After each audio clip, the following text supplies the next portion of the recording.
Yeah. And then I end up afterwards going, oh, here's how I felt about that. Then I can kind of look in the mirror and go, well, you did that. But it comes after.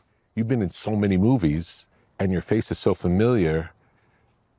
For the audience to go past it being you and become the character, does that get more difficult as you do more and more films? It became that way when I had a really successful romantic comedy run, where I was the go-to rom-com guy, and those movies were succeeding. They were doing well in the box office, and I'd done like 4 or 5 in a row. Now that did box me in because people just saw you as that. That's it. And the life I was living. I was out here in Malibu, just learned to surf. I'm on the beach without my shirt on. It all kind of fit like, oh, this is off camera. He's playing himself. And on camera. He's playing himself. Yeah. So what that did was, if I did go and I snuck in a few independent dramas in there that were not romantic comedies, audiences didn't react to them. They're like, no. I want to see you over here. Yeah. Now, I then took off.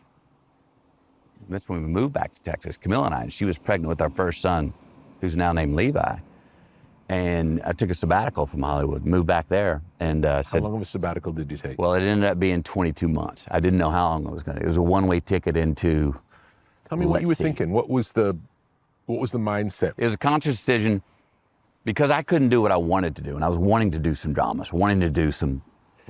I said, okay, if I can't do if I'm not being offered what I want to do, I'm going to stop doing what I'm doing. So I rebranded. I pressed stop on what I knew, went away, didn't know how long it was going to take. The conscious decision was, look, my life at that time was so vital. Falling in love with Camilla. She's pregnant with our first child. My life was alive, man. I was mad, sad. I felt that in everything. The ceilings were high and the basements were low and the bandwidth was wide. Yeah.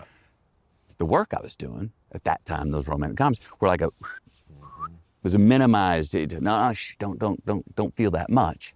Don't be that happy. Don't be that mad. Don't be that sad. So I was feeling governed by the work, and I was like, man, I'm happy to say that my life feels more vital than my work. Yeah. If it's going to be one way or the other, I'm glad it's that way. I go, but I'd like to find some work that challenges the vitality of what I'm feeling in my life. And that was going to be in dramas, which are what dramas allow for.